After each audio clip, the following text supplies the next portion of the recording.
guys, welcome back to Popo's Woodworks. Sorry about the fans in advance, but it's hot as all get out up in here, so I gotta have them on. You can probably hear that in the background.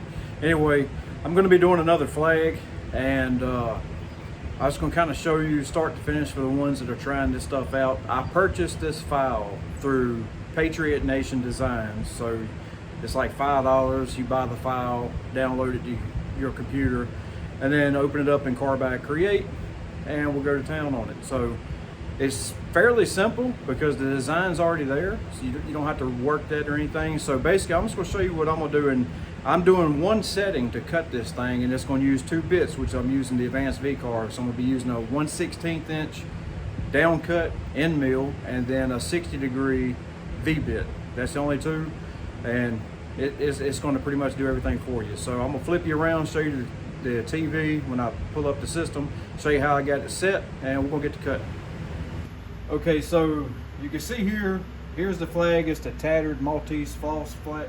I can't say that, tattered Maltese cross flag. And so you got it here. Now, the only thing I did difference is, let me highlight this.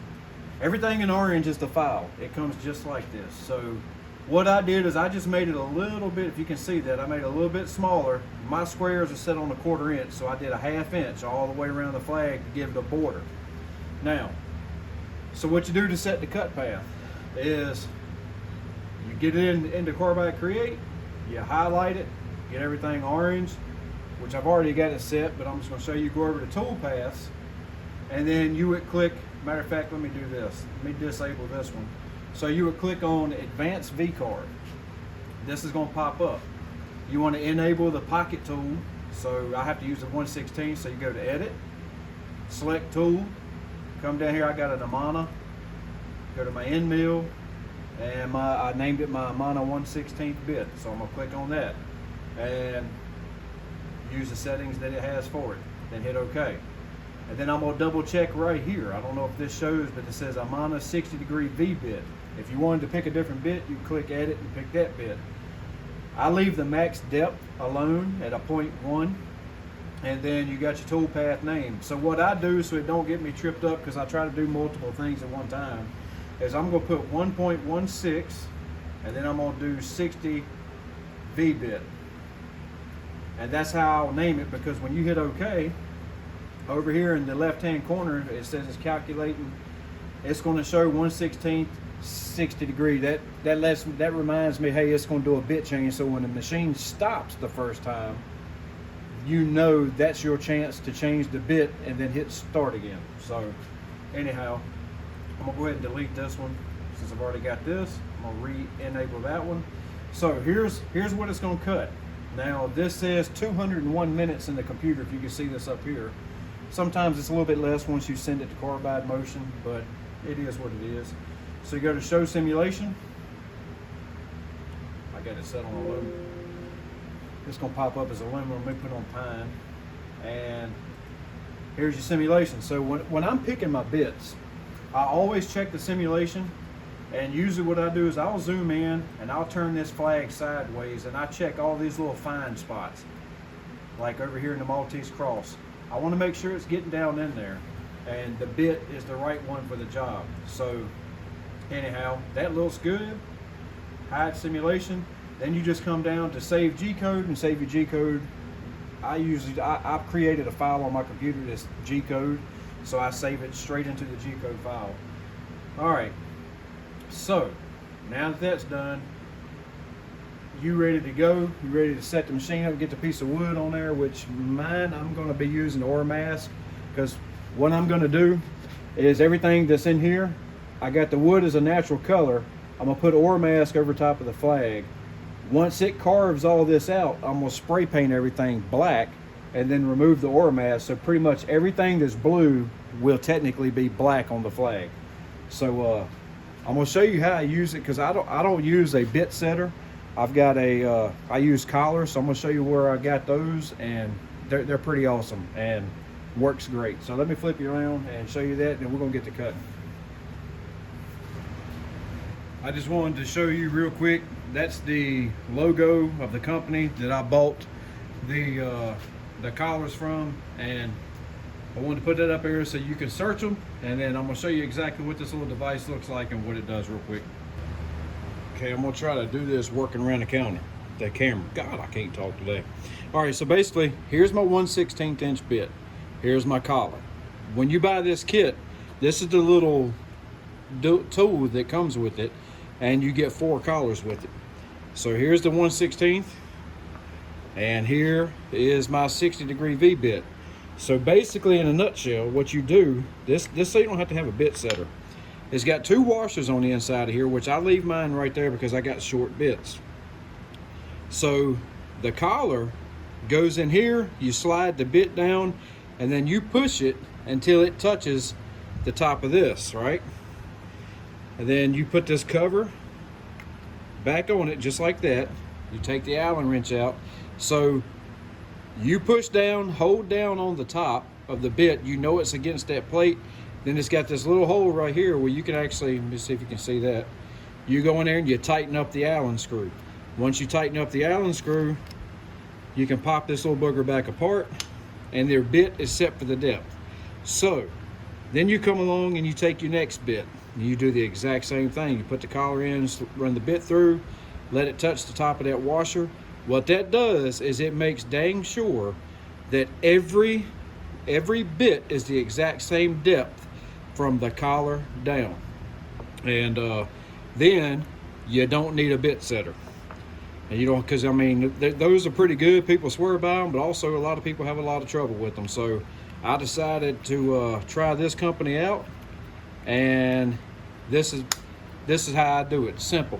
I can't remember how much this little setup cost, but it's maybe $20, $30, worth its weight in gold. So I've actually got my 4 main bits is what I have my collar on.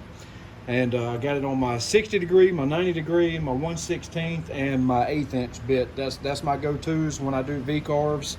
So that's where I'm at. So anyway, that's my setup. Like I said, PWN CNC, they're awesome. They make this simple, and it works. So that's enough babbling on that. Now I'm gonna get the ore mask on my wood, and we're gonna get to cutting. I got a lot to do today. All right, I was gonna skip video on this step, but I'm gonna show it. I've got a more detailed video on this. Anyway, this is the ore mask film.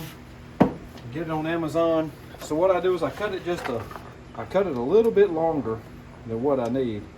I should have found the edge of this sucker before I started filming.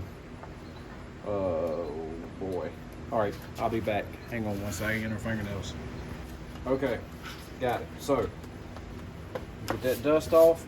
What I did to the wood, just a real quick recap, I sanded it, I put 2 coats of polyacrylic on it, and then sanded it again. That way it's sealed, and it's got a nice smooth finish. Everybody says they can't keep their ore mask to where it sticks to the wood. I've never had any trouble with it. Like I said, bare wood, sanded, 2 coats of clear coat, and let it dry, sand it again lightly, and I'll be able to do this whole flag and not have no problem whatsoever. So I pull the backing off of this, and then like I said, I like to cut a little bit longer. And what I do is I get the bow in the center, line it up best I can, let it touch in the center, and let gravity do its thing. All right, so then I'll mash it out like that.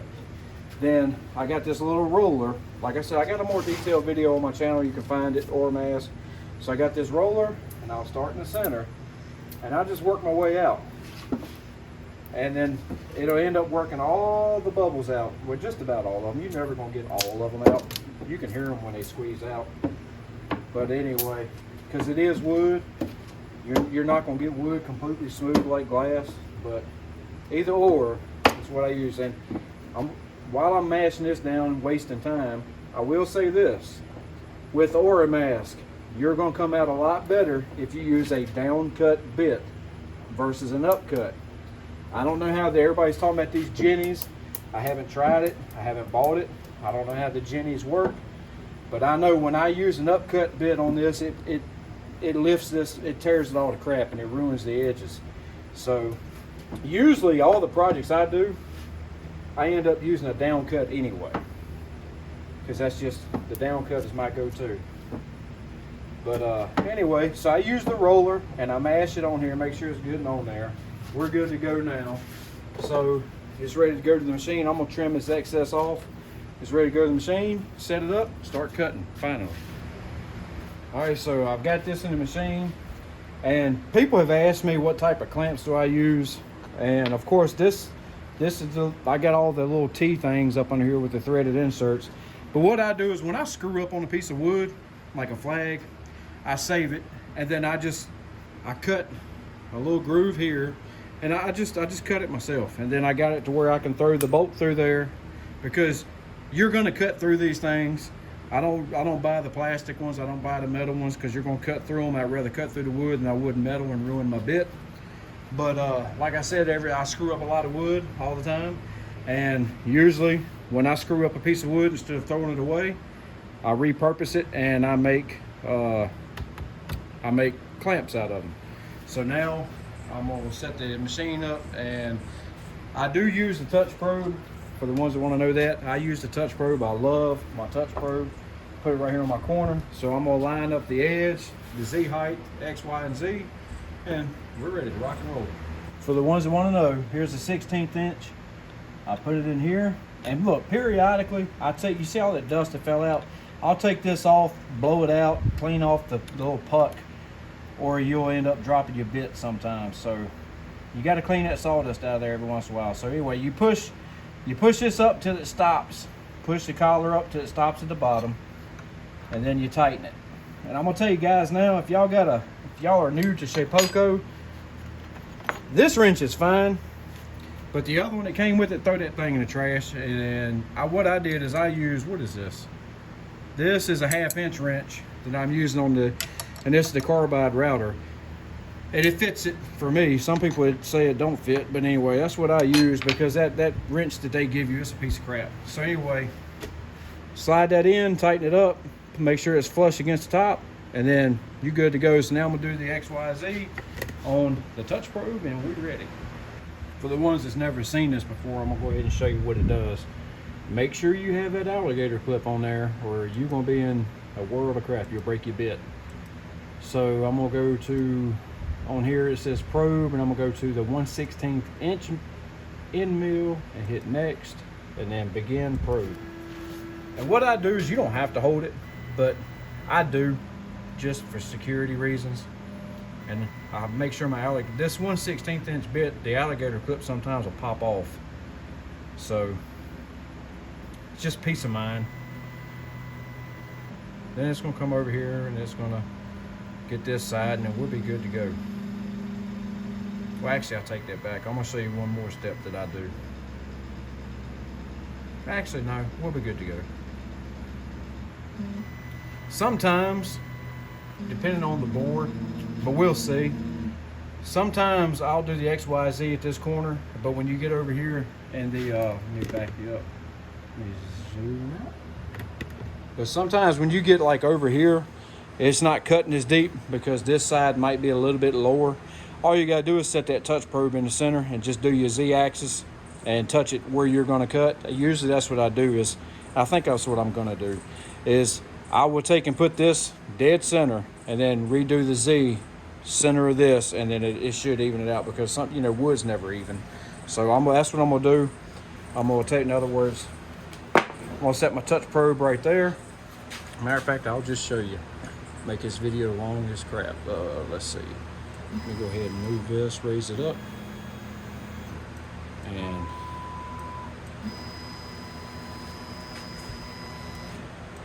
because that's where the most of the cutting is going to be. The detailed work is going to be in the center.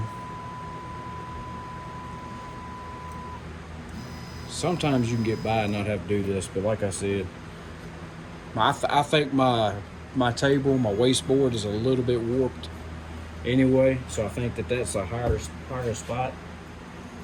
All right, so I'm gonna put my alligator clip there. I'm gonna bump this down. Then I'm gonna go back to probe, and I'm gonna do Z height, begin probe, and just let it touch it. All right, so now she's set for the center. Now we're ready to load the cut file. Turn the machine on, sit back for about 2 hours, and let it do its thing. In case you don't know, what you do is you click on run, go to load file, And like I said, I name them. So right here it says tattered FD flag. Double click it. It says loading G code. And approximate time is 3 hours and 18 minutes. So it's gonna be a pretty good little cut here. So anyhow, now that we have that, because what I'm gonna do is I'm gonna end up time lapsing this. Maybe 3 hours, a long time to let my cell phone run. So basically what I'll do is I'll start it up. It's gonna run when you do the advanced Vcarve. It's gonna run and it's gonna do its thing. It's gonna stop. When it stops, it's telling you to change the bit. You'll take the 1/16 out, you'll put the 60-degree V bit back in, make sure it's flush up against the collar, and then you just hit start. It's not gonna let you re-Z it or nothing. You can't recalibrate it because it's gonna go off of that. It's used to a Bitsetter. So take the 1/16 out, put the 60-degree V bit in, hit start, and let it finish what it's doing.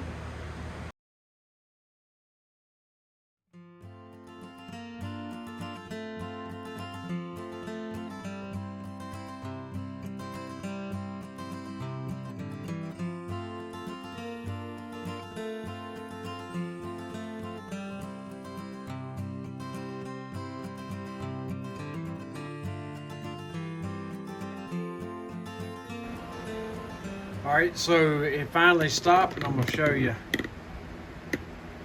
Let's see if I can zoom in on that. So it'll tell you spindle change required, turn off spindle. All right, so let me go back to here. So basically now all I'm gonna do is I'm gonna change the bit from the 1/16 to the 60-degree V bit. All right, so now the 60 degrees in there. So I'm gonna go ahead and switch it back to time lapse, cut the router on, and then hit resume.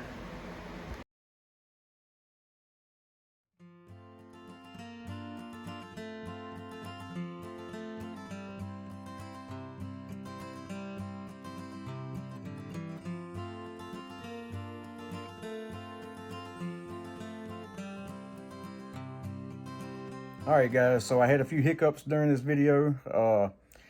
My cell phone battery died, of course, for doing that long time-lapse video. Didn't realize it until I came back out to the shop. And then when I took the flag off the machine to spray paint it, I tripped over a stool, dropped the flag, and as you can see for the picture following this video right here, it broke in half. So the very next day, I was really frustrated. The next day, had to start from scratch and do it all over again. And then during that flag, I had a crash, had 20 minutes left. The machine crashed. I had to start it all over and pretty much do a ghost run until it got to where it left off. So yeah, it gave me a problem. But anyhow, I do have the finished product up here. So you'll see those pictures right after this. And with that, got any questions, shoot me a comment. I'll do my best to answer them. By no means am I a professional. I kind of self-taught, and I learned by watching YouTube videos and from the forums and stuff. But anyhow, if you got a question, I'll try to answer it. If I can't, I'll research and see if I can't find you the answer. Anyway, like, subscribe, and hopefully I can get some more videos up. So we'll catch you on the next one.